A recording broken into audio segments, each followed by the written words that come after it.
I thank Rich for his usual frank, insightful, and wise remarks.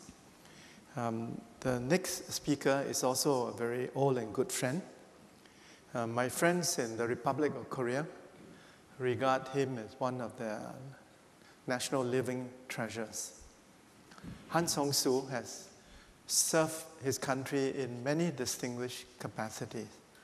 As a professor of economics, as a minister of trade, minister of finance, as deputy prime minister, as prime minister, as the ambassador of the Republic of Korea to the United States. And at the global level, he was the president of the UN General Assembly and continues to serve the United Nations in various leadership capacities, especially on sustainable development, water and sanitation, and green growth. Dr. Han has another lecture to give this afternoon, so he's asked me to ask you to forgive him if he leaves us immediately after his talk. Dr. Han, please.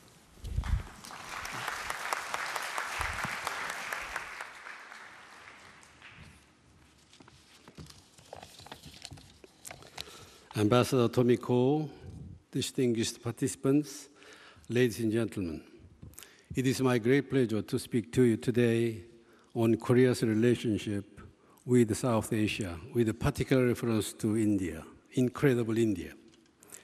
I'd like to thank Ambassador Pillay, chairman of the ISAS, for his kind invitation. One of the most remarkable transformations in global politics and economies during the last 3 decades has been the twin rises of China and India. Much has been written about the phenomenal economic growth of China and its impact, both regional and global. Yet, an equally important transition has been taking place in India. With the beginning of the systematic economic reforms in the early 1990s, India's groundbreaking evolution has been compared to China's, although the latter has received the lion's share of the global attention. That said, what is remarkable about India's rise is the fact that it has occurred under a democratic roadmap with all of the attendant bumps and hurdles that democracy have to endure. These are particularly pronounced in India, which is characterized by a vibrant but at times divisive mosaic of ethnicities, religions, cultures, and languages. As the world's largest democracy, New Delhi's economic reforms are as significant as China's, with consequences reaching well beyond its shores to the South Asian continent and across Asia-Pacific landscape for 4 main reasons. First, while the structural impediments confronting India are equal in magnitude to China's, India has chosen to tackle them with a democratic twist. Although China also confronts minorities issues and a slew of socio-cultural and even religious challenges, the democratic landscape is much more complicated and multi-layered in India. Unlike the top-down nature of China's rapid economic takeoff over the past 3 decades, India's march to economic modernization is more akin to a medley of both top-down and bottom-up approaches, with the added ingredient of a vibrant and, at the times, discordant relationship between the powerful states and the central government. Second, throughout much of the Cold War period, India's foreign policy guidelines were dominated by a confluence of ideologies, renewed self-identity attained from independence, colonial legacies, and expressions of nationalism that were often at odds with the prevailing West-dominated international system.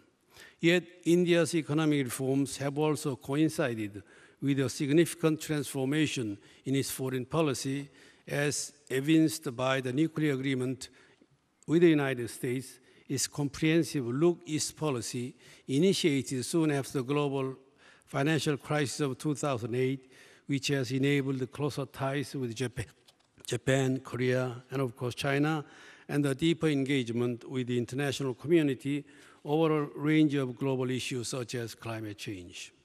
Third, in order for India to maintain and enlarge its place in the global governance architecture, it is imperative for India to resolve 4 outstanding tasks, including governance deficits, human resource development imperatives, infrastructure weaknesses, and rising income disparities. In other words, the symbiotic relationship between domestic determinants and external linkages is arguably most pronounced in India's march toward accelerated development.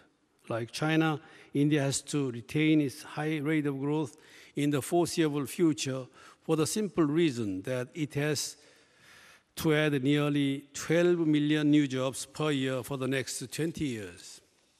Indeed, if India is able to co-manage robust engagement with the world system, significantly improving living standards at home, adapt wide-ranging institutional reforms, and ensure social cohesion while continuing to maintain its democratic system, it has to demonstrate its own version of the third way. India's success, therefore, carries lessons and repercussions far beyond its borders. Fourth, India's successful rise will undoubtedly have key repercussions for Great Asia's cumulative development. Clearly, China's trajectories are going to have a large influence in shaping Asia's geopolitical and economic landscape, but India's own future is equally significant. This is so because India's ability to manage its outstanding challenges will have far greater consequences to the less developed western wing of Asia or the vast area that stretches across both sides of the Indian subcontinent. Indeed, this belt is intricately linked with the oil-producing Gulf region through key maritime choke points and open seas.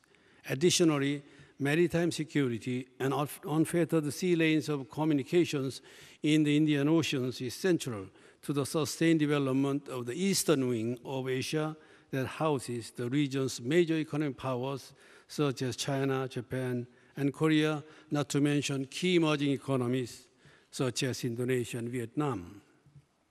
Ladies and gentlemen, reflecting these dynamics, the regional strategic balance within Asia is being tested like never before.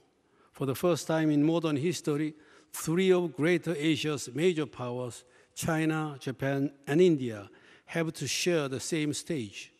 This has created new opportunities, but also challenges for the world at large, but especially for Asia. China, Japan, India, Korea, ASEAN together account for over 40% of the world GDP now. The Chinese and Indian markets, even with ongoing fluctuations in the global financial system, continue to attract FDI and buyers across the world. Leading Asian products, intensifying entrepreneurship, and the accelerated globalization of Asia's most educated generation are changing the face of Asia and, in many respects, global governance. The struggle for dominance, which symbolized much of Asia's turbulent journey over the last century, has been replaced largely by growing intra-regional trade and an incipient Asian community. While not nearly as advanced as Europe's, Asia's growing multilateral institutions and cooperative regimes such as ASEAN Regional Forum, ASEAN +3, APEC, ASEM, and East Asia Summit all attest to the building of new norms, principles, and practices in Great Asia.